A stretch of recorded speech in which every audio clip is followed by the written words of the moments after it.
screen the patient. We go through this hallway. Sorry.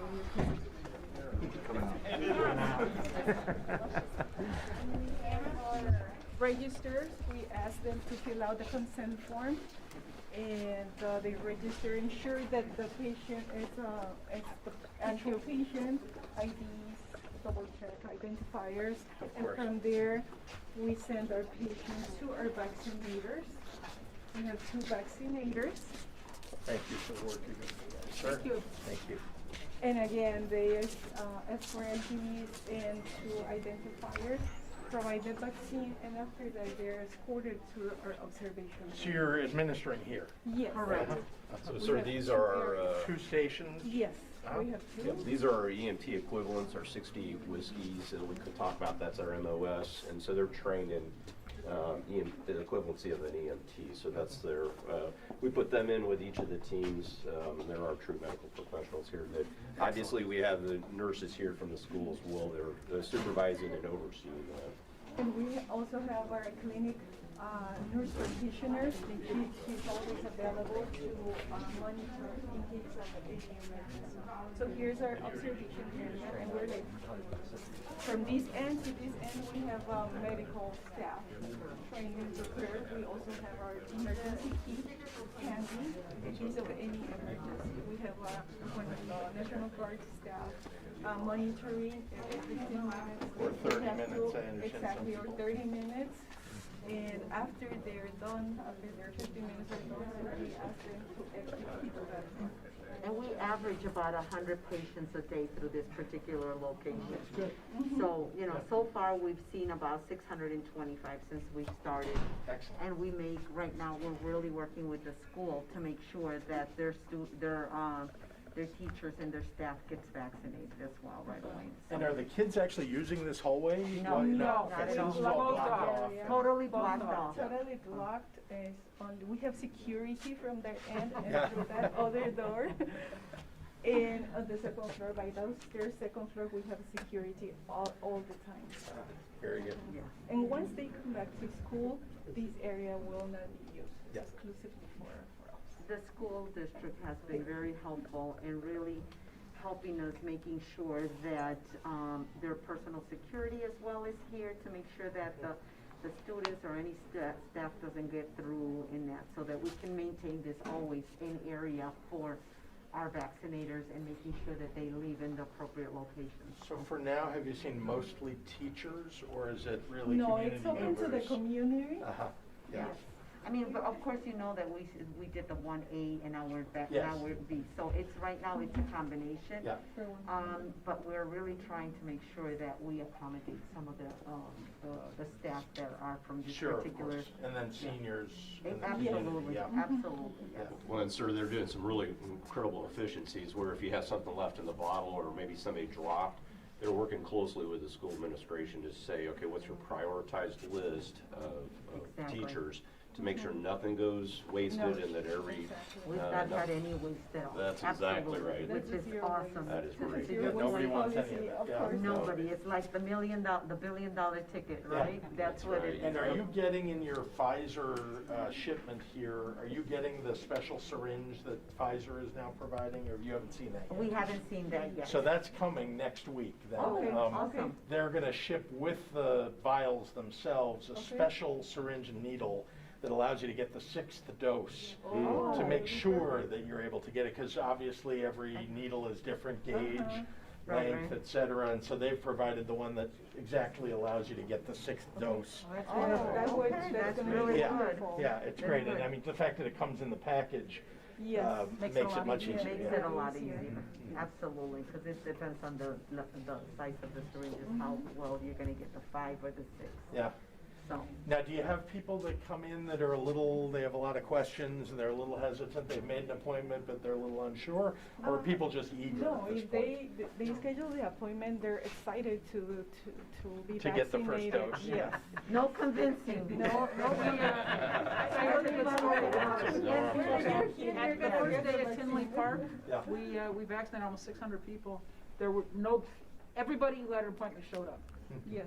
Yeah. They call it a flake rate, there was zero. The flake Right. rate was Wow, zero. that is amazing. Yeah. And so you give them do you give them the card for their second dose here? We do. Or is it after they're finished? No, the- they They give it fill to out their name and date of birth on this side, and when they come over here, we let them know it's the Pfizer vaccine, and we write down the lot number and the date. And they get a card Yes. to take home with them, so they'll. Yes, I have. Yes. one. And then do they get an appointment at the moment that No, they you gotta showed call. up? You gotta call. They For give the you- second They appointment. give you the We have thing, a and you can QR do it on your code. phone, and Yeah. then it comes up where you gotta go. Some places, they're actually making your, when you walk in the door, they're making the appointment for, in the Pfizer case, it's 3 weeks later, I guess. At our biggest sites like Tinley Park, for Yeah. example, because I'm running that one as well, we do that. Yeah. By the time you leave out, we You hope already that have we've your already catched you 2 different locations to get you through an appointment. Good, yeah, excellent, excellent. Well, great.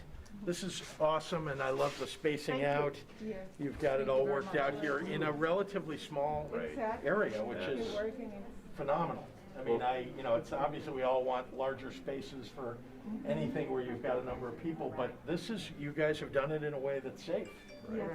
Okay, So what we did was That's we our took, priority. I'm sorry, we took one of our teams and actually split it in half. So half of it went to North Riverside and the other house here, unlike Tinley Park where we had 4 teams Yeah. actually running together. So we're trying to make sure we can accommodate these smaller areas. It's worked out really well. It really does, and then on the weekends, we ramp up with the particular staff here to go to North Riverside to be able to accommodate the Saturday schedule. So on Saturdays, we're able to see more at our North Riverside, and our North Riverside is about maybe 10-15 minutes away. And on weekends, sorry, this side is? The site's not open. Not open. School's not open. Yeah, makes sense. I just didn't know if they had it locked off, maybe. But the military guys like to work on the weekends, right? That's a good answer. So we get them down to North Yes, Riverside. sir, yes, sir. Yeah, yeah. They You get to smile. go downtown, they get to go down to our North Riverside, Yeah. you know. That works out well. So when we get more vaccine coming to Illinois, what will be the maximum number that you can do in a day? Do you think? Right now with what we have, really it's 100? about 100. Got it. But So if you're we kind have of this, another- you're doing the max you could do here, which is Yeah, I mean, terrific. clearly, we would then have to, we can open more, I mean, it would be Another great, but we location, would yeah. need to definitely have more servicemen Yeah. and look at the spacing Yep. and all that. Anything's possible in Yeah. a location No, I was like just this. curious, some places like Tinley Park, Right. you've got the ability to expand. Yep. Right. We to have much the larger. support of District 01, We have Dr. the support Pritzker of and the Mr. district. Gamboa as principal. They are very supportive. Excellent. with Where us. are they, by the way? Here. They're back there, Back there, there's yeah. principal right there. Thank you guys for giving up the space and for being so accommodating, really. Thank you. Well, terrific, thank you. This is And then that's awesome. that, so we can come this way. Okay, after you. Okay. This is our nurse practitioner, Rena, that's always here most of the time. How are you? Thank you for the work you do, really appreciate Thank it. you, yeah. Thank you. Sir, thank you too. Appreciate everything you're doing. Come around and get in front of you. School nurse. Oh, nurse, okay. yes. So you're on both sides of the wall.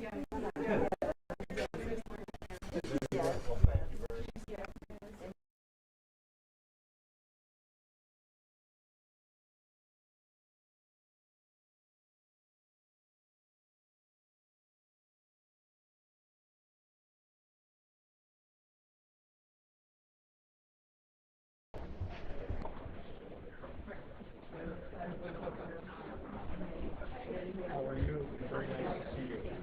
Thank you. Oh, thank you.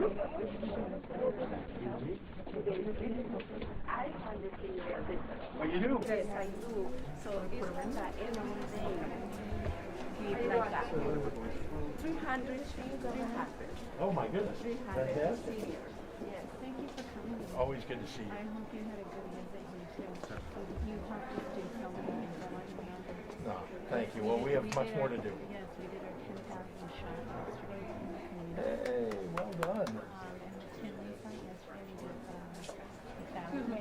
First Saturday we did 1,300. This week we'll be up to 3,000 in Holy smokes.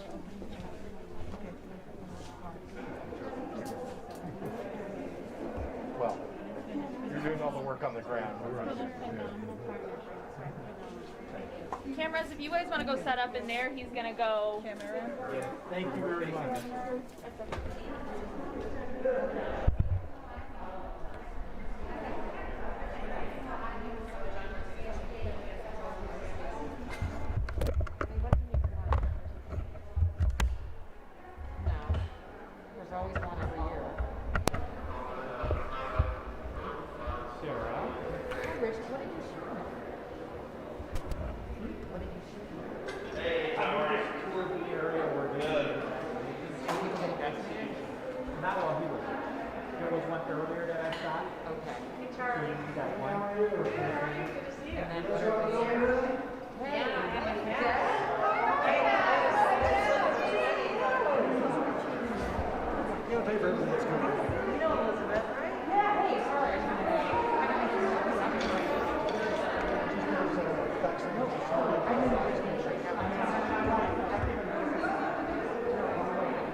busy. As you can see, we're like, I miss you. Your house?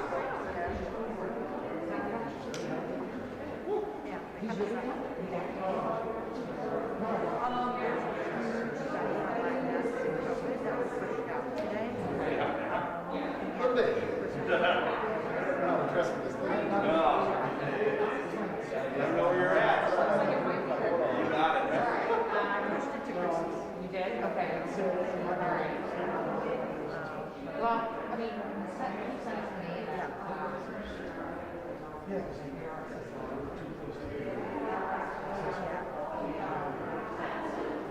Yeah, because I can probably. Yeah.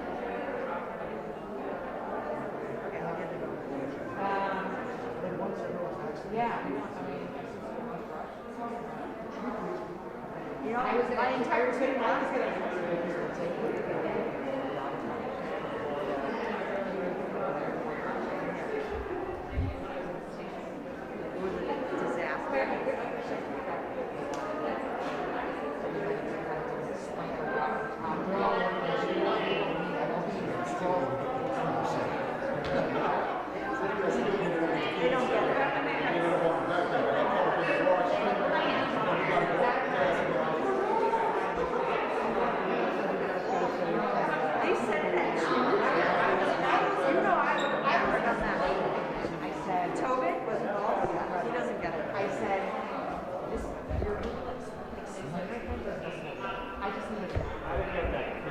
You need sound?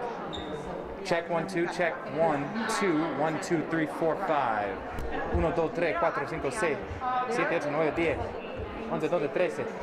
Todo bien. 4 scores 7 years ago. Thank you. 4 scores 7 years ago.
Well, good afternoon, everyone. I am very pleased to be here at Morton East. I got a terrific tour from the personnel from the Cook County Department of Public Health, as well as the school nurses here, and got to see just how amazing their operation is, working with our National Guard to make sure that we're vaccinating as many people as possible in this location.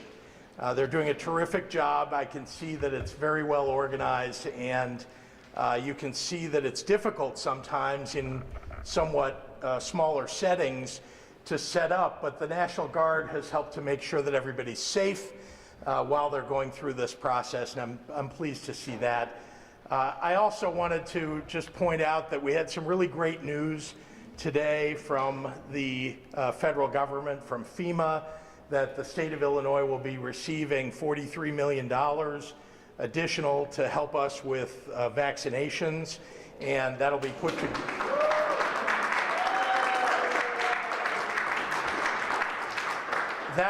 to good use, as will the increase in vaccination doses that were promised to us just yesterday. 16% increase in the number of vaccines arriving on a weekly basis, in addition to the use of the 6th dose from the vials of Pfizer vaccine. Pfizer is sending special syringes and needles to allow everyone across the country to extract that 6th dose that was unexpectedly provided in the production process from Pfizer, and it will go to also increase the number of doses available to the state of Illinois. So I want to thank the elected officials that are behind me that have been so instrumental in keeping people safe and healthy. President Preckwinkle, Representatives Zalewski, and Representative Hernandez, and as well our National Guard Adjutant General Richard Neely, who all along has been really the most willing participant and leader to try to pitch in and make sure that we're expanding our vaccination capability across the state of Illinois. Really doing a terrific job, and I want to thank you especially because our Illinois National Guard deserves an enormous thanks and round of applause. So I hope you'll.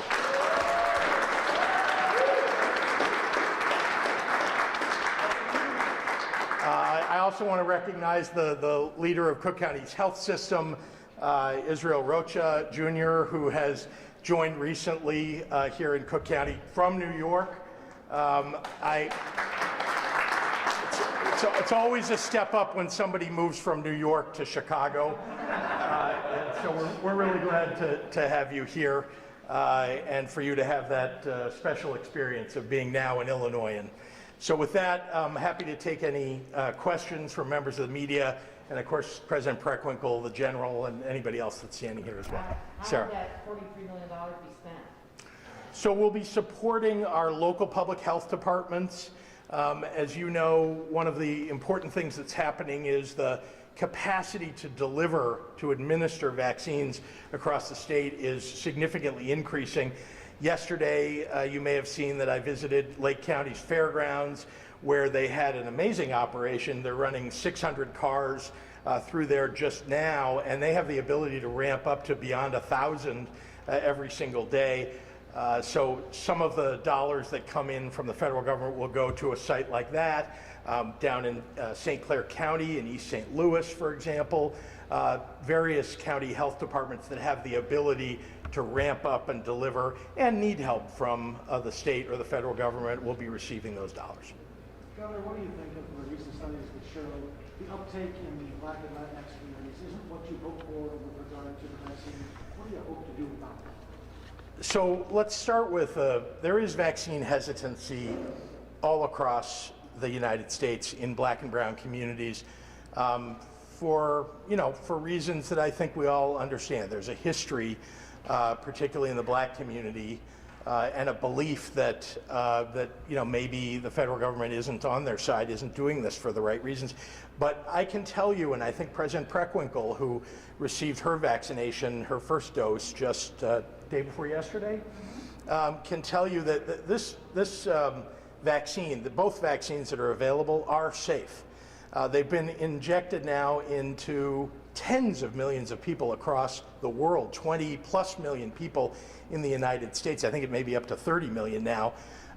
And it's exciting, it's working, and we're very pleased about the way things are going. So we're communicating that as best we can in communities of color using social media, using paid advertising, PSAs, and so on. And of course by people of color demonstrating that they're willing to step up and take the vaccines. And so I'm hoping that we'll do even better. I know there's vaccine hesitation among quite a number of people, but we're going to continue to work on that. It's going to be a primary goal for us. Good afternoon. Yeah, good afternoon, Amy. I'm pro-vaccine, so I would like people to get vaccinated as soon as possible. Good. So can you just explain to us how some private schools and some Catholic schools, their teachers are being vaccinated before other people in the community? How is that working? How are they getting their hands on that vaccine? So as you know, in 1B, in this category of phase 1B, all teachers are eligible to get vaccinated. And so in areas, so all over the state, 1B is now in effect everywhere. Some places still have some 1A vaccinations that they still need to do. Healthcare workers that may have been sick on the day when they were eligible to get the vaccine, and so someone was there to do it for them. So we're continuing to do 1A, but 1B is now open. And so teachers, whether they're from private schools or public schools, are eligible to get vaccinated. What will help the CTU getting them back in school is because their point of contention is they want to be vaccinated. And they say that if they're vaccinated that they'll go back. How can CPS teachers get vaccinated? Where can they sign? Is there a pathway for them? Yeah, so I want to make clear, so as you know, the federal government delivers 2 sets of vaccines to Illinois, or at least they have 2 packages. One goes to the city of Chicago and the city's Department of Public Health. One goes to the locations that the state points out across the rest of the state of Illinois. So CTU teachers teaching in Chicago would be eligible for Chicago's vaccination program. And, you know, as more vaccine arrives, more teachers, indeed more people in phase 1B will be able to get vaccinated. You know, we wish we had enough vaccine for everybody right now so that we could have everybody vaccinated, and frankly, I think we'd all like to be done with this. But we can't do that now because the federal government didn't order enough vaccine in the first place under the prior administration, and the 2 companies that are producing it can only produce so much in the facilities they have now. The Biden administration, I just want to add, has done a great job of really going to those manufacturers and doing everything that they can think of to try to increase the amount of production that's available. And so I'm looking forward to us being able to do more and more every week. A couple questions from reporters who couldn't be here. Marcel Raymond from Channel 9 is asking, can you clarify how the vaccine is rolling out to pharmacies, and who are then supposed to vaccinate people at nursing each side is going to So let me first say that I've spoken recently with leaders at the 2 companies, the pharmacy companies that are doing that vaccination effort across the state. And they're working hard to complete that. They've agreed that they will complete the first round of assisted living sites by February 15th, so about 2 weeks from now. They've also completed, I might add, all of the first round of vaccinations, making them available to our skilled nursing facilities. And let me explain why that's so vitally important. There were almost 90% of the deaths that have occurred in long-term care facilities occurred in skilled nursing facilities. And so to be able to get vaccinations into those facilities, to get that whole first round done, or at least first round of visits done. They have 3 visits that they'll do all the way through all of the LTCs. So I'm pleased to see that things are improving in that regard, and I've had direct conversations with them, so I think, you know, we'll see a great deal more vaccinating. One other thing I'd add, the state is doing everything that we can to facilitate that, to help them along in that process. You may have seen early on in our vaccination, this program, that the state went ahead and did the vaccinations at our veterans' homes to make sure that we're getting those done as fast as possible. We have the ability to kind of step in and help out in the process and also be responsive to those pharmacy companies. And so I think, you know, they're on a good trajectory at this point. Is the state holding back vaccine for people to get second doses? We are required by the federal government when they send us second dose vaccines to hold those back, because what you don't want is for someone who got it 3 weeks later has to have another second dose and then you don't have any. And so we're required to hold back those doses that are marked as second doses. Yeah. So some doctors say there's not a school of thought on this. I'm sorry? There's Some not doctors. a school of thought on this. Some Yes. doctors, a Yeah. lot of USC doctors, Northwestern Sure. doctors, they feel it's better to get as many people as you can. Yeah. Yeah, I think out in the... Actually having a dose sit on a shelf.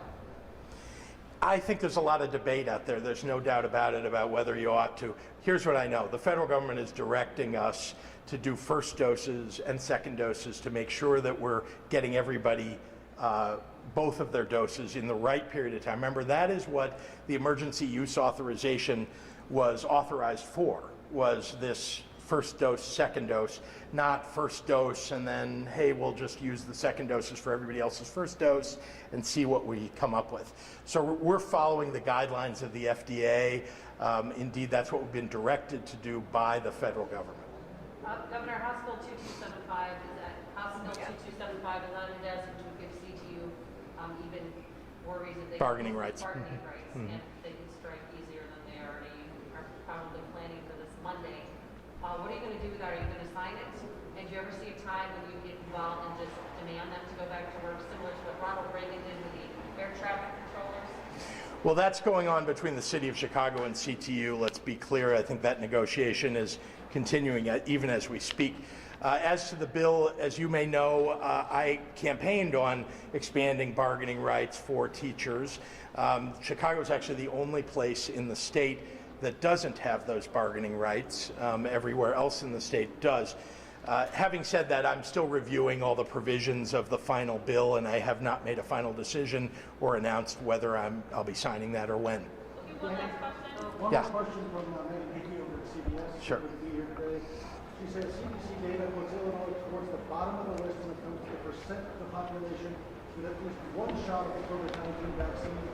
Why do you think Illinois is lagging behind? And is there anything you've learned from the other states?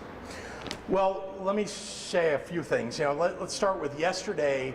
We administered a record number of doses, 53,600.